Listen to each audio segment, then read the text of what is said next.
Hey guys, it's the Quarantine Cuber, and this is how to solve the Pyraminx.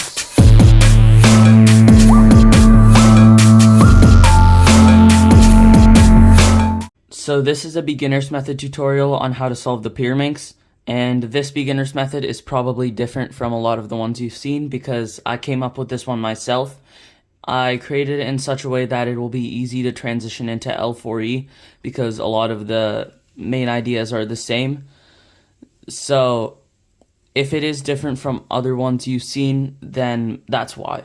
And I'm also trying to make this tutorial as intuitive as possible, so I'm not going to be teaching any notation or algorithms or something like that.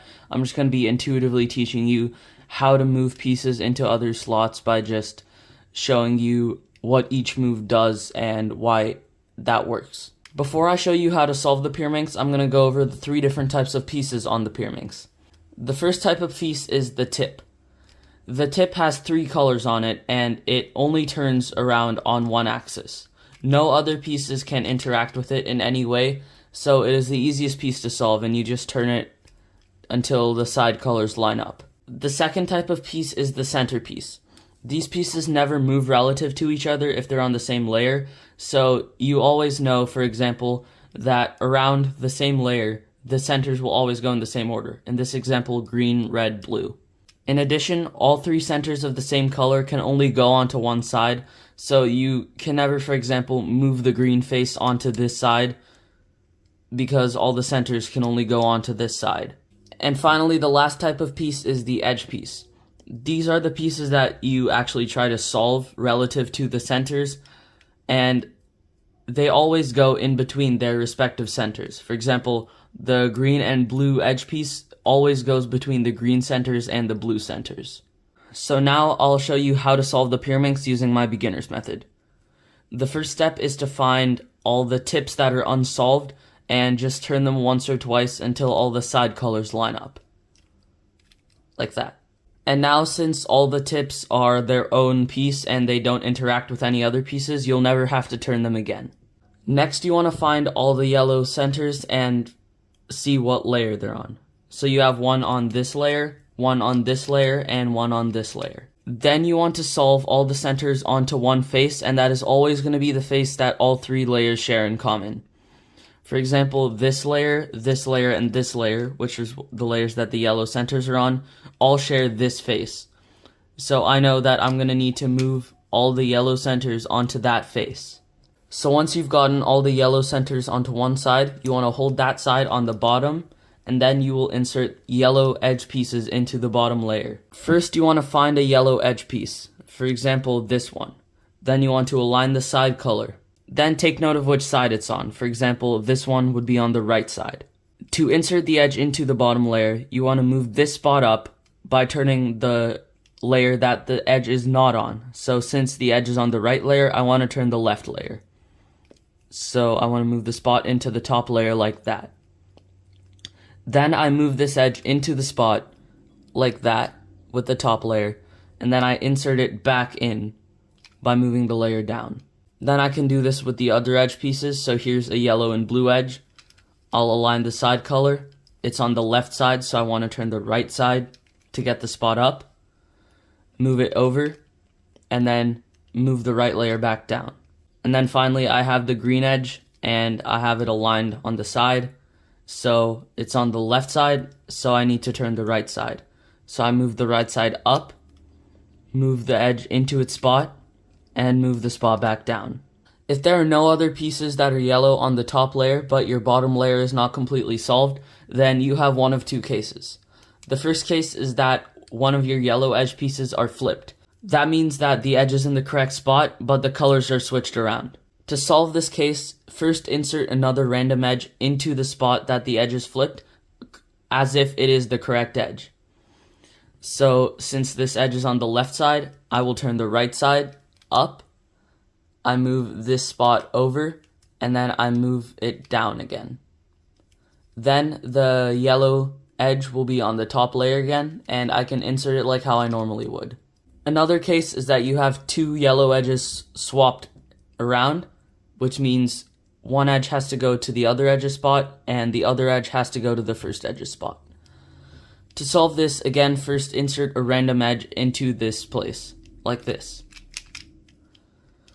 Then, one of the edges would be in the top layer, and you can insert it into its correct spot. And then the other edge will be pushed out, and you can insert it into its correct spot. Once you've solved the bottom layer, you will have one of 4 cases. The first case is that your top layer is completely solved, which means you skip this step. The second case is that you have 2 edges flipped around in their spots. To solve this, you want to make sure that they're both on the front. So if it was like this, you want to rotate the cube so that it's on the front. And then you want to do 4 simple moves like this. Right side down, right side up, left side up.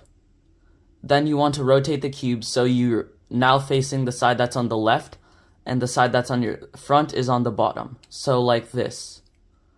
And then you want to do the same 4 moves, but starting upwards. So right side up, right side down, left side down. So I'll show that to you again. You start by doing 4 moves, down, down, up, up. Then you rotate like this, so you can see what was on your left, and the front is now your bottom. And then you do up, up, down, down. The third case is that you could have 3 edges that just need to cycle with each other, and you know it's this case by the fact that none of the side colors match up. To solve this case, see which way the cycle needs to go. So since the green and blue edge needs to go to the right, you know the cycle is a clockwise cycle. If it instead had to go to the left, it is a counterclockwise cycle. Since this is a clockwise cycle, you will do this algorithm right-handed. If this was instead a counterclockwise cycle, you would do the algorithm left-handed. To solve this case, first you want to insert this edge into the bottom layer like how you did in the second step, like this. Then that will take the yellow edge out, and you insert it like how you did in the second step again. So I'll show that to you again. First you insert this edge into here, then you insert this edge into here like how you did in the second step. And here's the same case, but now it's the counterclockwise cycle, because this red-green piece has to go to the right. So since it is a counterclockwise cycle, you do the whole algorithm left-handed. So instead of inserting this edge, you insert this edge, like this, and then you insert this edge. And then the last case is that you have a 3 cycle, but the side colors do match in some places, which is basically just a combination of the second case and the third case. So first you recognize whether this is a counterclockwise or clockwise cycle again, and you will use the edge that none of the side colors match for this. So since this green-blue edge has to go to the left, this is a clockwise cycle, and you do everything with your right hand. So first I'll insert this edge, and then I'll insert this edge. Then you've reduced it to the 2-flip case, which you can just solve like you would in the second case. So this is the same case, but since this blue-green edge has to go to the right, it is a counterclockwise cycle, and you will do everything with your left hand.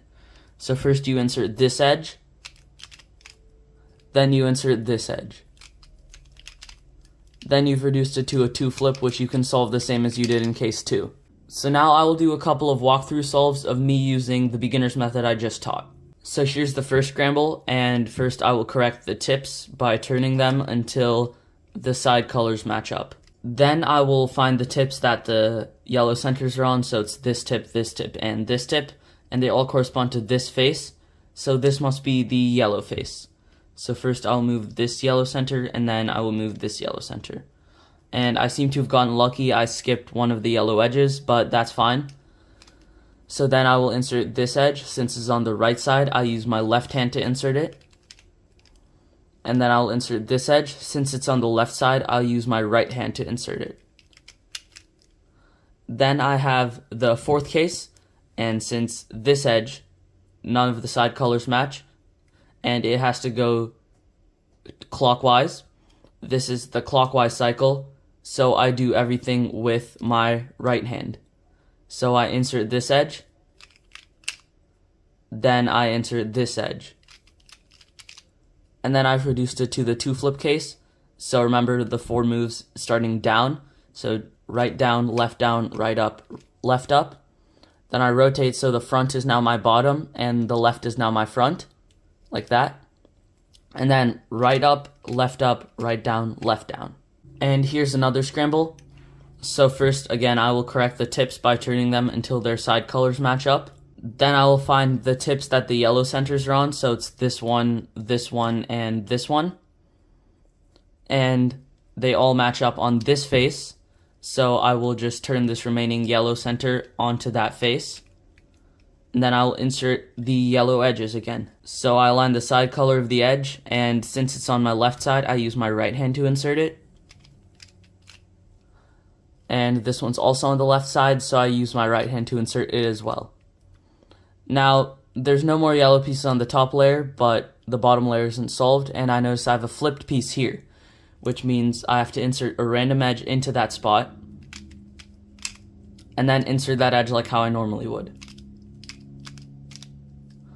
And then now I have the third case, and since this edge has to go to the left, it is a clockwise cycle, which means, again, I do everything with my right hand. So I insert this edge, and then I insert this edge. Congratulations, you've learned how to solve a Pyraminx.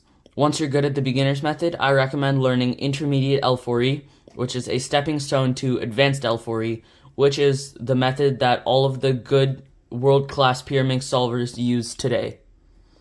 If you want to see more videos like this, click up here. If you want to see my latest video, click up here. And if you want to see the video that YouTube thinks you should watch next, click down here. As always, keep cubing at home, and see you next time.